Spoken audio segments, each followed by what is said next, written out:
शुभांगाय मंगलाय महोजसे सिंहशैल निवासाय श्री नृसिंहाय मंगलम।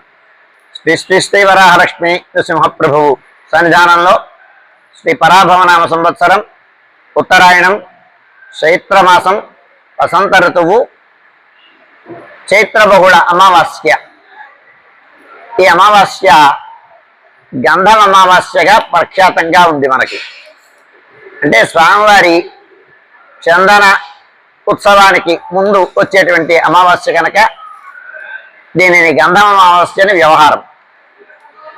ఈ ఉత్తర ఆంధ్ర ప్రాంతంలో ఉండేటువంటి మత్స్యకారులందరూ ఈనాడు స్వామిని సేవిస్తారు।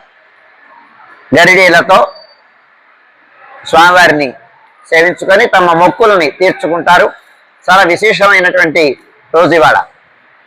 ఈ గంధం అమావాస్యని పురస్కరించుకొని ఈనాటి నుంచి అంటే 17వ తారీఖు, ఈ నెల ఏప్రిల్ 17వ తారీఖు నుంచి ఈనాడే భగవద్రామానుజుడి యొక్క తిరునక్షత్రం కూడా ఆరంభమవుతుంది। 5 రోజుల పాటు జరుగుతుంది। 22వ తారీఖు వరకు 23వ తారీఖు వరకు ఆర్జిత సేవలన్నీ రద్దు చేయబడతాయి। అలాగే ఈనాటి నుంచి సాయంకాలం ఆరాధనతో తిరునక్షత్రం జరుగుతుంది కనుక రామానుజుల వారి తిరునక్షత్రం రాత్రి 7 గంటల వరకు మాత్రమే భక్తులకి దర్శనం లభిస్తుంది। 7 గంటల తర్వాత భక్తుల యొక్క దర్శనము లభించదు। 22వ తారీఖు వరకు 5 రోజుల పాటు। ఇంకొక విశేషం ఏంటంటే మనకి స్థల పురాణం ఈ స్వామి యొక్క వైభవాన్ని చెప్తూ పురూరవస్ చక్రవర్తి విహారం చేయడం, ఆ విహారానికి వచ్చినప్పుడు ఇక్కడ గతిస్తంభనం ఏర్పడడం, ఆ గతిస్తంభనం ఏర్పడే కారణం ఏంటి, సాంకేతిక లోపమా అంటే తనతో పాటు వస్తున్నటువంటి దేవపేష్టి అయినటువంటి ఊర్వశి ఆయనకి ఇక్కడ నృసింహస్వామి ఉన్నాడు, ఈ స్వామిని సేవించేటువంటి భాగ్యం మనకుంది, ఒకసారి ఆయనని వెతకమని చెప్తుంది। ఆ పురూరవస్ చక్రవర్తి విహారం చేసినటువంటి రోజు, గతిస్తంభనం ఏర్పడినటువంటి రోజు గంధం అమావాస్య అన్నమాట। చైత్రబహుళ అమావాస్య నాడు ఇక్కడ పురూరవస్ చక్రవర్తి ఆ విమానం గతిస్తంభనం ఏర్పడి ఆయన 3 రోజుల పాటు దర్భశయానుడై అధశయానుడై ప్రాయోపవేశం చేసినటువంటి రోజు అన్నమాట। అందుచేత దీనికి చాలా విశేషమైనటువంటి ప్రాచుర్యం ఉంది।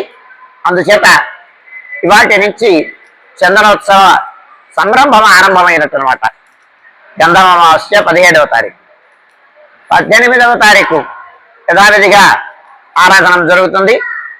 19వ తారీఖు నాడు యథావిధమైనటువంటి ఆరాధన జరుగుతుంది।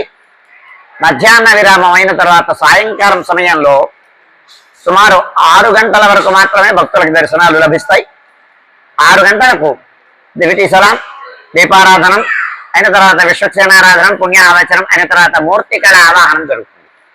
సాయంకాలం మూర్తికళ ఆవాహనం అయిన తర్వాత ఆ కుంభానికి ఆరాధనం, రాత్రి ఆరాధనం అయిన తర్వాత తిరునక్షత్ర సేవాకాలం అయిన తర్వాత నివేదనం, మంగళాశాస్త్రం, చాప్తమర గోష్ఠి, తీర్థ వినియోగం అయిన తర్వాత సుమారుగా 9:30-10 గంటల ప్రాంతంలో ఏకాంత సేవ కవాట మదనంతో ఈనాటి కార్యక్రమం సుసంపన్నమవుతుంది।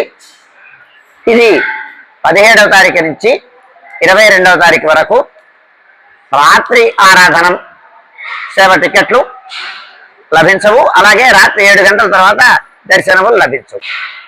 19వ తారీఖు మాత్రం సాయంకాలం 6 గంటల వరకు మాత్రమే దర్శనములు ఉంటాయి మూర్తి కళావాహనం సందర్భంగా। ఇది భక్తులు గమనించవలసిందిగా మనవి చేస్తున్నాను।